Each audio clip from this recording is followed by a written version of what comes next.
अनि अब यसरी नै कपडाको कलर चेन्ज गरेर हजुरले भिडियो कसरी बनाउने सो आज यो भिडियोमा म हजुरलाई सिकाउने छु। अनि हजुरले देखिरहनु भएको छ यो कपडाको चाहिँ कलर चेन्ज भइरहेको छ। सो हजुरले चाहिँ यो भिडियोलाई एकदम ध्यान दिएर हेर्नु होला।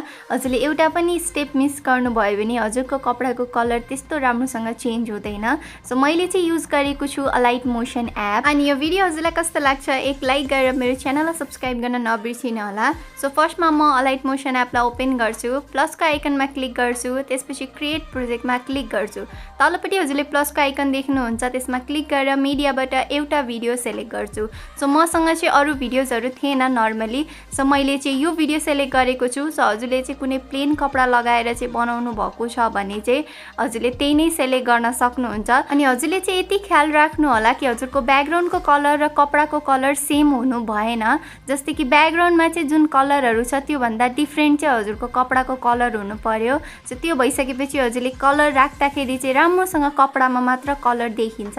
सो म यो भिडियोलाई चाहिँ म अब एडिट गरेर देखाउँछु। अनि अब फर्स्टमा चाहिँ हजुरले त्यो भिडियोलाई चाहिँ सेलेक्ट गर्ने। भिडियो सेलेक्ट गरिसकेपछि तल हजुरले इफेक्टको अप्सन देख्नुहुन्छ, त्यसमा क्लिक गरेर एड इफेक्टमा क्लिक गरेर सर्चमा गएर चाहिँ हजुरले रिप्लेस कलर भनेर सर्च गर्नुभयो भने हजुरले यो इफेक्ट भेट्न सक्नुहुन्छ। सो यो इफेक्ट भेटिसकेपछि अब यसबाट चाहिँ कसरी एडिट गर्ने भनेर म हजुरलाई देखाउँछु। हजुरले ध्यान दिएर हेर्नु होला। फर्स्टमा हजुरले यहाँनिर न्यू कलर र रिप्लेस कलर देख्न सक्नुहुन्छ। सो न्यू कलर भनेको चाहिँ हजुरले कुन कुन कलर राख्ने हो आफ्नो कपडामा त्यो चाहिँ हजुरले न्यू कलर देख्न सक्नुहुन्छ। अनि रिप्लेस भनेको चाहिँ हजुरले चाहिँ कुन चाहिँ कलर रिप्लेस गर्ने हो। सो हजुरले माथिपट्टि पिनको अप्सन देख्न सक्नुहुन्छ, त्यो पिनको अप्सनमा क्लिक गरेर हजुरले आफ्नो कपडाको कलर चाहिँ त्यहाँबाट सेलेक्ट गर्न सक्नुहुन्छ कि कुन चाहिँ कलर हजुरलाई रिप्लेस गर्नु छ। जुन कलर रिप्लेस गर्नु छ त्यसमा लगेर त्यो पिनलाई राम्रोसँग एडजस्ट गर्ने। हल्का राम्रोसँग नै एडजस्ट गर्नुपर्ने हुन्छ किनकि हजुरले अलिकति तलमाथि गर्नुभयो भने अरूमा नै कलर रिप्लेस हुन्छ। सो हजुरले कपडाको चाहिँ कलर ध्यान दिएर एउटा ठाउँमा चाहिँ कुन ठाउँमा राख्दाखेरि चाहिँ सबै कपडाभरि कलर राम्रो देखिरहेको छ भनेर चाहिँ हजुरले त्यही अनुसार एडजस्ट गर्नु होला। सो मैले यहाँनिर एडजस्ट गरिसकेको छु। अब तलपट्टि हजुरले चाहिँ थ्रेस होल्ड देख्न सक्नुहुन्छ, त्यसलाई जति बढाउनुहुन्छ कपडाको कलर त्यति डार्क हुँदै जान्छ, कलर चाहिँ डार्क हुन्छ। सो हजुरले चाहिँ ठिक्कमा राख्नु होला, नत्र हजुरको चाहिँ स्किनहरूमा पनि त्यो कलर देखिन्छ र राम्रो पनि देखिँदैन।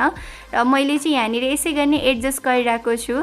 अब हजुरले चाहिँ देख्न सक्नुहुन्छ मैले यहाँनिर एडजस्ट गर्दा गर्दै पनि अझ पनि कलर राम्रोसँग यहाँ एडजस्ट भइसकेको छैन।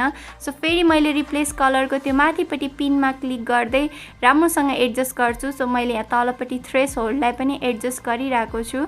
अब यसरी चाहिँ यो एउटा एउटा गरेर एडजस्ट गरेपछि तल हजुरले फेदर भन्ने अप्सन देख्न सक्नुहुन्छ। सो फेदरलाई पनि मैले हल्का कम गर्छु। सो हल्का चाहिँ कम गर्नुपर्ने हुन्छ हजुरले फेदरलाई।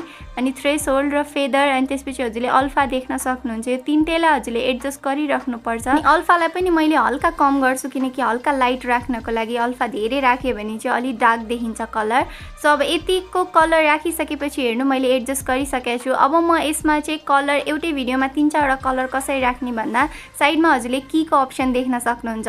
सो त्यो कीको अप्सनलाई क्लिक गर्ने, त्यसपछि न्यू कलरमा क्लिक गर्दै हजुरले एउटा कलर सेलेक्ट गर्ने, त्यसपछि हल्का स्क्रोल गर्ने, फेरि हजुरले त्यहाँनिर कीको अप्सनलाई चाहिँ हजुरले फेरि कीलाई सेलेक्ट गर्ने, त्यसपछि हजुरले न्यू कलरमा क्लिक गरेर अर्को कलर रिप्लेस गर्ने। त्यस्तै गरी हजुरले स्क्रल गर्दै फेरि कीलाई सेलेक्ट गर्ने अनि त्यसपछि अर्को कलर हजुरले यहाँबाट रिप्लेस गर्ने। अनि यस्तो गर्दा गर्दै हजुरले कीलाई चाहिँ सेलेक्ट गरेर चाहिँ कहाँनिर राख्ने हो। अनि बिचमा हजुरले कलरको अप्सन देख्न सक्नुहुन्छ। हजुरले कलर यहाँबाट पनि कुन कलर हजुरलाई चाहिएको छ यहाँबाट राम्रोसँग कलरहरू राख्न सक्नुहुन्छ। यहाँनिर धेरै कलरहरू छ।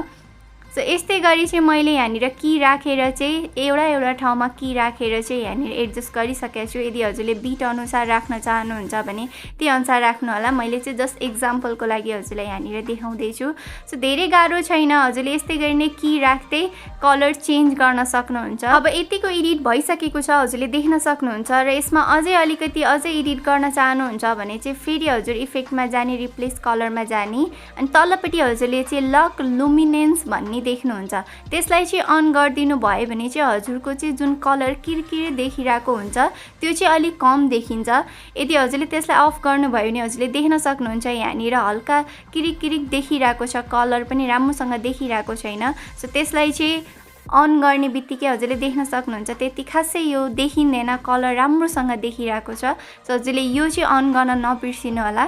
सो यति आइसकेपछि ब्याक गर्ने अनि फाइनली यो भिडियो एडिट भइसकेको छ। अब माथि चाहिँ एरोको अप्सन देख्न सक्नुहुन्छ, एरोमा क्लिक गरेर चाहिँ भिडियोलाई एक्सपोर्ट गरिदिने। भिडियो फाइनली एक्सपोर्ट भइसकेको छ। सेभमा क्लिक गरेर ग्यालरीमा सेभ भइसकेको छ अनि यो भिडियोको चाहिँ फाइनल रिजल्ट हजुरले यहाँनिर देख्न सक्नुहुन्छ। आई होप हजुरलाई भिडियो राम्रो लाग्यो होला। सो यो भिडियो मन परेमा एक लाइक गरेर मेरो च्यानललाई सब्स्क्राइब गर्न नबिर्सिनु होला। आउने दिनमा यस्तै खालको नयाँ नयाँ भिडियो लिएर आउनेछु। तबसम्मको लागि बाई।